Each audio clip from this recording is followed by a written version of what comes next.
So I am with David Orr from Oberlin College, who has just addressed the Heads Conference at NYSAIS.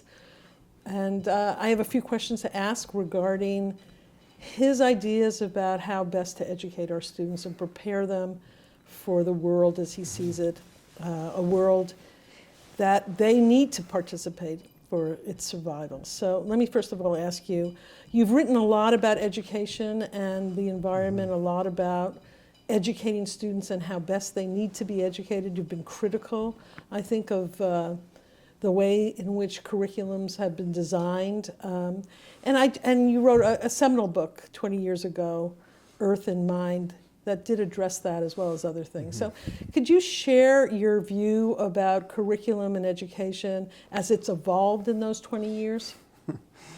Well, Judy, thanks for that. I don't know that I know enough about curriculum to say how it's evolved. I can say a bit about how I think it should be evolved. And one of the concerns I have is that education has become more and more technical. And in public schools, teaching to the standards is about as bad an idea as I think. Not that we shouldn't have standards, but that teaching to the standards makes it too mechanical. And so the end result is a young person who can come out and think in systems and patterns and play with ideas. And this is why I think the liberal arts is so incredibly important. It's and only at the college level, only 2 to 3% of the kids who go through college get a real liberal arts education. It's way too small. And so curriculum will always be debated. And I'm not an expert on curricular matters and so forth, but whatever engages the students in what J. Glenn Gray once called our implicatedness in the world. And they begin to see this in levels that embrace every discipline, every issue, every department. So it's ethics, it's economics, it's biology, it's philosophy, it's all of these things together. And that's a big assignment. And I think the teacher's role in part in this is to help the students weave through this forest of different issues and different perspectives. And I don't think there's a right or wrong way to do that. I know that there is a lot of emphasis in the past in higher education on giving students choice and letting them determine how they put together their own curriculum. And I believe that that works sometimes in some ways, but I think they do need guidance. And now more than ever. And I'll tell you one story out of a class. I had a group of Oberlin students, seniors, in a class, and I made some reference to Dostoevsky, and I realized in a moment I was looking at blank faces. So I finally asked, hey, how many of you have read Dostoevsky's Brothers Karamazov? And a hand went up. 35 seniors at Oberlin, and these are well-read students. So I made them repeat after me, I will read Dostoevsky before such a... But we don't read much like we used to. We probably read as many words on screens as ever. But to read, say, Cervantes or Dostoevsky or the great novelists and commentators on the human condition, we don't. I mean, these are big books, and we don't read those anymore, and that worries me. And something is going out of us. Not the least of which is a common language and a common metaphors and common reference points, as well as the great mastery of philosophy and literature and human perspectives that was in all that literature. That's a long-winded answer to a great question, but I think a curriculum ought to have lots of incentive for young people to learn in the most exciting ways possible their implicatedness in the world. And it isn't always in dire things. It's not just about endangered species and climate change. It's broader than that and bigger than that. I'm going to turn to two models that existed that you spearheaded at Oberlin College. And the reason I'm turning to that is that I think they provide a model that informs how other institutions of education can educate and motivate students to be engaged in ethical life and social activism. And the first is the process by which the prize-winning Environmental Center came about and its influence on students in the aftermath. Could you talk a little bit about that process? Well, what we did, the students hear all this bad stuff about the world, and they can pick it up in a variety of ways. And you can take a kid off the street with his high school dropout, and he or she will understand also a good bit of this. I mean, it's in the air, and you kind of feel it in your bones. Things aren't going well for us. And there's enough information about climate change and all the bad news stuff, the ain't it awful stuff, that I worry about that burdening these kids. And I worry not about the solvability of the part of this issue that is solvable, the transition to a solar-powered economy. But I worry about despair, and they will give up and just, it's beyond me, and it's eat, drink, and be merry, or just ignore it. So, and we're obliged to tell the truth about these issues. We're obliged to give them the best science we possibly can, and they need to know the fate of the earth in the same way they need to know the state of the nation. But having learned those things, they need to dispel the energy that comes out from increased knowledge and awareness. And so what we did with the making of the Adam Joseph Lewis Center was to engage that as a curricular endeavor. And so we started from square one. What kind of building do you want to build? What's it made of? And how's it look? And how's it spaced? And what's the furniture like? And where do things come from? And begin to say, okay, what can we learn in the making of this ecologically ordered space in the design process, the building, and in the operation and maintenance, and in the evolution of this structure. So looking at this structure as a 100-year project, what can we learn collectively? So what occurred was we had 13 public design charrettes, and they were sometimes great, sometimes they were not so great. The students wanted a pond on site, and the administration didn't want a pond on site, and so we got into a bit of a hassle about this, and we took that back to the students, and they suggested stocking it with piranha, putting signs around the pond. And the college attorney finally said, okay, we'll approve a pond, but it's not because piranha deter, it's because they destroy the evidence on which lawsuits are based, and so we got the pond. But even in the process of making this building, that was curricular, because they learned that the world is still rich in possibilities. Things can still happen. And so the curriculum included, if you look at this as a curricular thing, it was the design process and details of developing a building program. But then it was also the way this actually happened and the way they moved this through the process, or all of us collectively moved it through the process, and now there's a building sitting there. And it by and large does what, or bet more than what we set out to do. And so the curricular message was, it wasn't just architecture and engineering and solar systems, all the stuff that went in the building, although it was that. It was that you can still do things in the world. And you want to make young people who are dangerous to passivity, to Kant, not Kant, the philosopher, Got it. but dangerous to oligarchy and oppression in all of its forms. Young people who can think, but can still then have a way to move forward. So the thing I'm most proud about is not the building, it's just a building. It's a good building, but what it did in the lives of these young people, and I think continues to do, that they can begin to see hope. And you can have any kind of curriculum, but if it ends up with a kid feeling in despair, that's no good. No. So they've got to come through this process by whatever process and be empowered and be excited and be inspired and be competent to act in the world. And if there's one other thing, you want them to have a face, people, connected with ideas and with courage and creativity in the world. So in a lot of ways, we were just having fun though. And it kind of evolved on its own. It was kind of a collective Could you also process. talk about the Oberlin Project, because that is really one of the most successful town gown efforts I've ever heard about, and also had similar outcomes for students. Well, you think of this in layers. At the lowest layer is the Lewis Center, 1,400 square foot building, acre and a quarter site. And that gave us a bench lab scale. It says, yes, you can make a building powered by sunshine, you can make it zero discharge, you can do this as a collective enterprise, you can engage lots of different disciplines in this. And that gave us a project at that scale. The Oberlin Project is the next scale. Can you take what we learned here up to the level of a small city of give or take 10,000?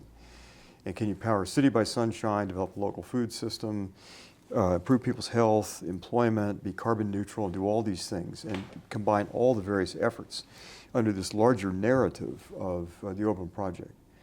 And so the goal here is to engage, give or take 1,000 students over 10 years in the remaking of their own city. And much to the same effect, that they can begin to see you can be effective at this larger scale.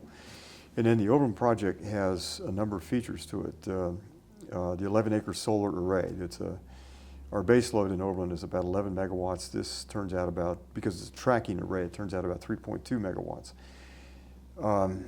We just finished work on a house built for under 150,000 that is entirely solar, never have an energy bill. And we want to replicate that in housing throughout Oberlin and develop a larger housing endeavor on that. We've redone the Allen Art Museum, which is a major landmark in higher education at the U.S. Green Building Council gold level. $17 million project done by 3 former students, housing and shopping in downtown. That's been completed. Got a lot of other ambitious things, but what we're trying to do is engage the community across the spectrum. And then in the end, this is education capitally, not smally. This is education where you've got the whole community involved in this. Mm-hmm. And can it be contentious? Sometimes, yes. We're right now in a period of contention about the use of some windfall money that the city has. And we want to, my goal would be to sequester the money and put it into an energy foundation long term, or some people have different views of it. So we're very much involved in politics. Mm-hmm. We're not all of one mind. And that also is curricular. That's also something mm-hmm. that's very helpful to students, see how you work through differences and who has to talk to whom and how you organize your the business of the public in all these ways. Okay. So last question, do you have any advice you would give to boards, to the leadership, educational leadership about what responsibilities or what direction that they might take in terms of providing strong education for the students who are studying in those institutions? More advice is easy and cheap and worth every penny you don't pay. I think for boards and boards of corporations, colleges, schools, boards in general, if you get a driver's license, you have to take a test and you have to read a little book. You have to know the rules of the road. But you can be appointed a board member or a college university president or headmaster or whatever without really understanding how the world works physically. Yeah, how the world works physically. And so you can drive that institution into the ditch as easy as you can drive a car in a ditch if you don't know the rules of the road. So I think it's worth boards considering ways to educate themselves regularly. And to some degree, some do. But how does the world work as a physical system here, and how do you calibrate the way this institution works with the way the world works physically here? And then use the information there to change how you do things here. So boards need to be trained. City councils need to be trained. I think Pope Francis, in his own way, pointed out that Congress needs similar training. If you're going to run a country, you better know something about the rules of the road. And what we've assumed is that all you really have to know are the laws of the market as they were conceived beginning in 1776 to the present. But the laws we take to be of economics are, give or take, 250 years old or so. But the laws that run the planet are, been evolving for billions of years, 3.8 billion years. And so we're trying to figure out how you make an economy work in the way the Earth works physically. And there they have to understand systems and positive feedback mm-hmm. and long time horizons. And so for boards, 2 other comments. One is that you pay for sustainability, whatever that means, whether you get it or not. You'll pay one way or the other. And the second is that the collateral benefits of doing things the right way are really important. So to illustrate, on the Lewis Center, we spent $7.2 million. That was the checkout price you paid at the checkout counter for a building, so to speak. So $7.2 million went into it. Later, we've spent a couple million more on other things in the building and on the site.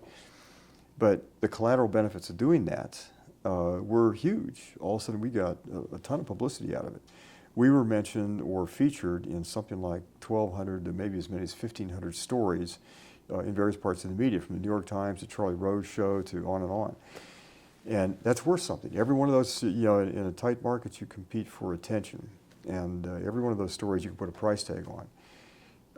The second collateral benefit was it brought in a lot of students. Our yield, the number of students accepted and actually who do show up for classes in the fall, went way up. And students from all over the country began to identify Oberlin as a place where you could learn about ecological design. You could be part of this ongoing transformation, and that's worth a great deal.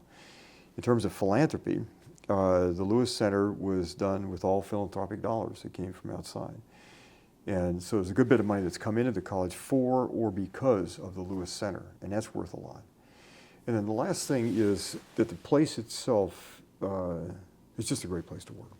You know, it's day-lit, and you got white sound and waterfall in the building. And it's not big, it's just a small building, but it's powered by sunshine. You have the pride of working in a well-regarded, fairly famous building, powered by sunshine, but it's just a great place to be.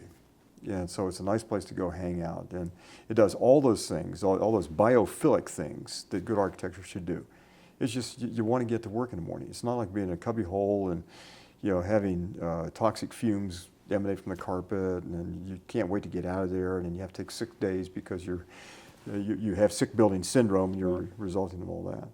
So the collateral benefits of doing things the right way for boards of trustees and begin to reorient. And then, you know, one last thing. We in education tend to look inward. You draw a line around the institution, we tend to look inward. And we exist as little islands in these places around us that oftentimes in the Rust Belt or towns in desperate need. One of the goals is for boards, I think, ought to be to begin to look outward. There are a lot of precedents for this. When Judith Sheridan took over as president of University of Pennsylvania, where I did my PhD work, West Philly was a disaster. You didn't walk down Walnut Street in midday without an armed guard.